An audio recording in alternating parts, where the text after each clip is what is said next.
Occasion ఏదైనా, location ఎక్కడైనా తెలుగువారి వేడుక అంటే ఆలివ్ మిఠాయి ఉండాల్సిందే. నమస్తే. నేను విజయ్. 'ఆపరేషన్ సింధూర్' అసలు ఈ పేరు పెట్టడానికి ప్రధాన కారణం ఏంటి? యెస్, 'ఆపరేషన్ సింధూర్' సక్సెస్ అయిందా? ఇప్పుడు తాజాగా 'ఆపరేషన్ సింధూర్ 2' కూడా భారత్ రెడీ అవుతుందా? ఈ అటాక్‌లో, ఈ ఆపరేషన్‌లో ఎంతమంది ఉగ్రవాదులు హతమయ్యారు? అసలు దీని గురించి డీటెయిల్‌గా తెలుసుకునే ప్రయత్నం చేద్దాం. మనతో పాటు ఉన్నారు మాజీ ఆర్మీ ఆఫీసర్ మేజర్ శ్రీనివాసరావు గారు. సార్ నమస్తే. నమస్తే అండి. సో 'ఆపరేషన్ సింధూర్' సక్సెస్ అనుకోవచ్చా? ఈ పేరుని పెట్టడానికి ప్రధాన కారణం ఏంటంటారు? ఆపరేషన్ సింధూర్ గ్రాండ్ సక్సెస్ అండి. కారణం ఏంటి అంటే ఆహ్, ఉగ్రవాదులు ఒక హేయమైనటువంటి చర్యగా అక్కడున్నటువంటి నవవధువు యొక్క సింధూరాన్ని కూడా చెరిపేసినటువంటి సంఘటన. ముఖ్యంగా మన మహిళల యొక్క సింధూరాన్ని చెరిపేస్తూ పురుషులందరినీ టార్గెట్ చేసి, వాళ్ళని చంపేసి వాళ్ళ జీవితాల్లో ఆడవారికి ఐదోతనమైనటువంటి సింధూరాన్ని దూరం చేశారండి.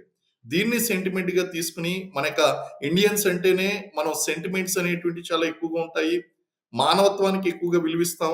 వీటినన్నిటిని దృష్టిలో పెట్టుకొని ఆ యొక్క జరిగినటువంటి చర్యకు ప్రతీకారంగా మనం లాంచ్ చేసినటువంటి ఆపరేషనే ఆపరేషన్ సింధూర్ అండి. ఇది చాలా గ్రాండ్ సక్సెస్ అని మనం చెప్పాలి. కారణం ఏంటి అంటే మనం ఎంచుకున్నటువంటి 9,00,000 ఇండియన్ ఆర్మీ చాలా సక్సెస్‌ఫుల్‌గా అనౌన్స్ చేసిందండి. అనౌన్స్ చేసిన దాంట్లో we have selected 9 precision targets అని చెప్పేసి 9 టార్గెట్స్‌ని సెలెక్ట్ చేసుకుంది. ఈ 9 టార్గెట్స్ కూడా ఎటువంటి టార్గెట్స్ అంటే గతంలో యూరీ సంఘటనలో ఇన్వాల్వ్ అయినటువంటి ఉగ్రవాద సంస్థకు సంబంధించినటువంటివి. అలాగే పుల్వామా సంఘటనకు సంబంధించినటువంటి ఉగ్రవాద సంస్థకి సంబంధించినటువంటివి. అలాగే రీసెంట్‌గా పహల్గామ్ దాడికి సంబంధించినటువంటివి. సో, యూరీ, పుల్వామా అండ్ పహల్గామ్ ఈ 3 సంఘటనలకు సంబంధించినటువంటి ఉగ్రవాద సంస్థలు ఏదైతే ఉన్నాయో, ఆ ఉగ్రవాద సంస్థలన్నిటి మీద కూడా దాడి చేయడం అనేటువంటిది it is a very pre planned precision attacking operation అండి ఇది. ఏ ఏ ఉగ్రవాద సంస్థలకు సంబంధించిన కార్యాలయాలు, స్థావరాల మీద అటాక్ చేయడం జరిగింది సార్? మనకి లష్కర్ ఇ తయ్యబా అండి. లష్కర్ ఇ తయ్యబా, అలాగే జైష్ ఇ మహమ్మద్, హిజ్బుల్ ముజాహిద్దీన్ వీటికి సంబంధించినటువంటి ఈ యొక్క సంస్థలు ఏదైతే ఉన్నాయో, రీసెంట్‌గా మనకి లష్కర్ ఇ తయ్యబా అనేటువంటిది సంస్థ మన పహల్గామ్ ఇన్సిడెంట్‌కి. అలా గతంలో జరిగినటువంటి యూరీ సంఘటన, అలాగే మన ఈ సంఘటన ఉన్నదండి. ఇది పుల్వామా సంఘటన.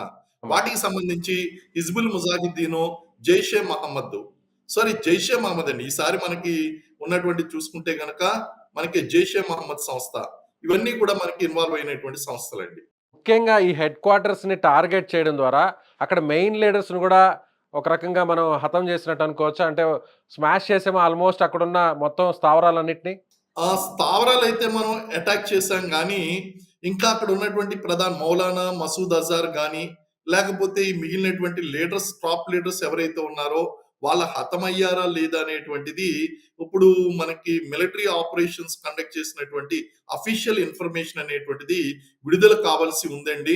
కారణం ఏంటి అంటే, వాళ్ళు ఉన్నారు అనేటువంటి ప్రాబబుల్ ఇంటెలిజెన్స్ తీసుకునే మనం అక్కడ దాడి చేయడం జరిగింది.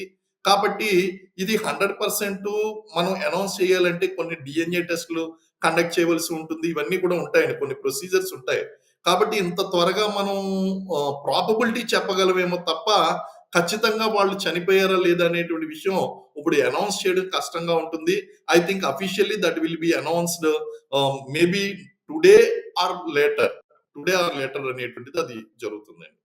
కొన్ని విజువల్స్ కూడా అక్కడ లోకల్‌గా ఉన్నటువంటి వాళ్ళు తీసిన వీడియోస్ అన్నీ గూడా సోషల్ మీడియాలో ఇప్పుడు వైరల్ అవుతున్నాయి. అంటే ఆ వీడియోస్ చూస్తుంటే ఎగ్జాక్ట్‌గా ఏదైతే ఆ బిల్డింగ్ అనుకున్నారో, ఆ బిల్డింగ్‌ని టార్గెట్ చేసి మరి అక్కడ మిసైల్స్‌ని లాంచ్ చేసినట్టుగా మనకి చాలా స్పష్టంగా కనిపిస్తుంది. ఏంటి సార్ ఈ మిసైల్స్ అవునండి. గురించి, ఈ లొకేషన్‌ని టార్గెట్ చేసి అక్కడ మనం పూర్తి చేయడాన్ని ఎలా చెప్పాలి? మనం లాస్ట్ టైమ్ ఇంటర్వ్యూ చేసినప్పుడు కూడా మనం చెప్పుకున్నామండి. మన దగ్గర ఉన్నటువంటి టెక్నాలజీ ఎంత ప్రెసిషన్ టెక్నాలజీ ఉంది అంటే, ఇంకా మనం ఇప్పుడు లాంచ్ చేసినటువంటివి చాలా చిన్న వెపన్స్ అండి. ఈ మిసైల్స్ కూడా చాలా షార్ట్ రేంజ్ ఉన్నటువంటివి. మీరు చూడండి ఏ టార్గెట్ కూడా మన భారతదేశం నుంచి 100 కిలోమీటర్స్ దూరం నుంచి లేదు ఏది కూడా. సో, ఆ విధంగా గనక మనం చూసుకున్నట్లయితే మనకున్నటువంటి మిసైల్ టెక్నాలజీ ప్రకారం షార్ట్ రేంజ్ మిసైల్స్ ఉన్నాయి, మీడియం రేంజ్ మిసైల్స్ ఉన్నాయి, లాంగ్ రేంజ్ మిసైల్స్ ఉన్నాయి.